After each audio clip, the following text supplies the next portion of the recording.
This is a small piece of a show called A Shadow That Broke the Light that I wrote with my brother Adam about my brother Joey. Amidst this escalating opioid epidemic, during a time when it's difficult not to feel isolated, we wanted to let you know that you're not alone.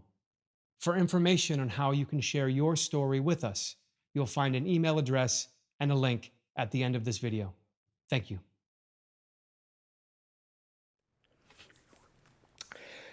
So there are so many stories about my brother, but some of them pop up over and over. I think about them often, and maybe they can give you a better idea about who my brother was.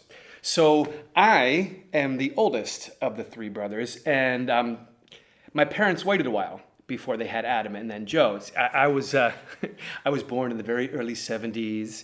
My parents were 19 and 20, love child, so they waited a little bit. And that means I graduated high school long before them. I went away to college and grad school. I was away from the family for a while, and that's another story. But anyway, because of that, Adam and Joey were always much closer than he and I were. Now, weirdly, one of the things that brought Joey and I together later in his life was poker. Now, I'm going to say a bunch of poker facts to you now. Don't panic, but I think a little context might be helpful. So, in 2003, this guy named Chris Moneymaker, that's his real name, wins the World Series of Poker main event, and he's a total amateur. And that win starts a global poker boom, right? So Joey and I fell in love with the game about the same time, and we talk strategy and discuss dumb hands, and it was something that he didn't share with the rest of the family.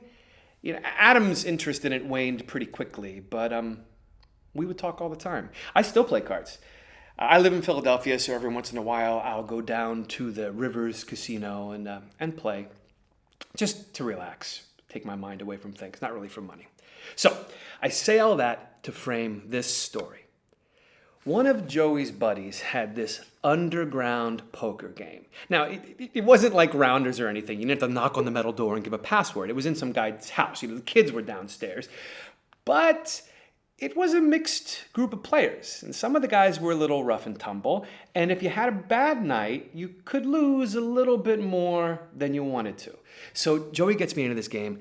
I don't know any of them, and I'm thinking, okay, look, I'm an actor, and I spend all my time around like artists and academics, and I like this game, this little hint of danger. So we're playing, and because I'm a little bit older and have this professorial vibe going, I'm able to get away with a lot. See, people always think the old guy has it, so I'm doing a lot of bluffing. We all know what that is, right? It's basically I'm lying. I'm lying about the strength of my hand by betting, putting a lot of money into the pot when I think I can represent that strength, or when I think other players are weak. Now, Joey was a big guy, but there is this big dude in the room. And though he is very big and pretty menacing, he's actually playing very timidly. And I pick up on this. And I've been winning a lot of money from this guy. So the following situation arises. I'm in a hand with this guy, and I've been pulling the same shit I've been pulling all night because it's been working.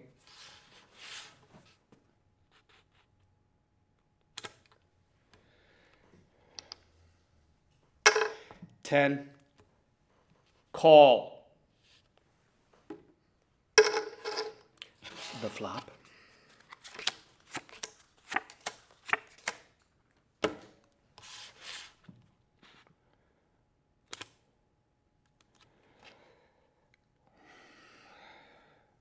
$15.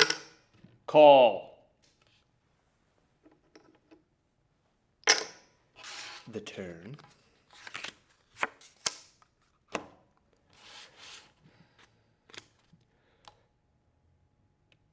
I check. Check.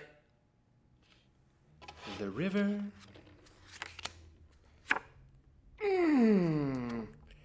My draw bricks. The card I needed, I didn't hit it. Now, I'm out of position to him, and I check, but with a plan. See, he makes this little tiny bet. It's like he had something, but not something great. I knew he'd do this. A little blocking bet. 10. And I make this play. It can be very polarizing, especially in a home game. It can really piss people off. I check raised him. Like, I check to make you bet. And now that you did,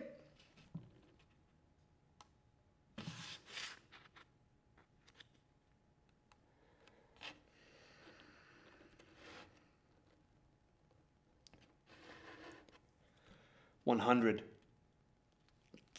It's a big bet. I have nothing. No hand. Total bluff. And it did. It pissed this guy off. His friends at the table are like, oh, the old guy got you again. And he looks me dead in the eye and he says,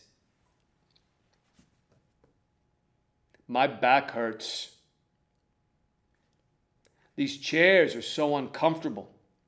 I can't get comfortable in these chairs. And he reaches around the small of his back and he pulls out a handgun, some 9mm thing, sets it in the middle of the table. And keep in mind, the hand is not over yet. And he says, I guess I'm going to fold to you one more time tonight. And listen, I know I'm not going to get shot over a couple $100 with the kids downstairs, but it really changed the temperature in the room. Obviously, right? Now, Joey sees this go down, and in this Tai Chi way, he reaches in and picks up the gun. He's like, hey, can I see that? Picks it up, and he does this whole bit from Goodfellas. You know, the spider stuff? You know, no, you're not okay, Spider. You're a fucked up kid. And he gets everybody laughing. Even this guy is laughing. Oh, he puts me in a bear hug. He broke the tension, and I knew he was doing it to protect me. I even have a picture of it on an old Nokia flip phone. It's kind of snuck a picture of Joey smiling with the gun, and I don't know. It just felt really good to be taken care of by him. And I like to think, even though I'm sure he had some tough conversations with those guys after the game, that he was proud that his stupid college professor could do good, in his game.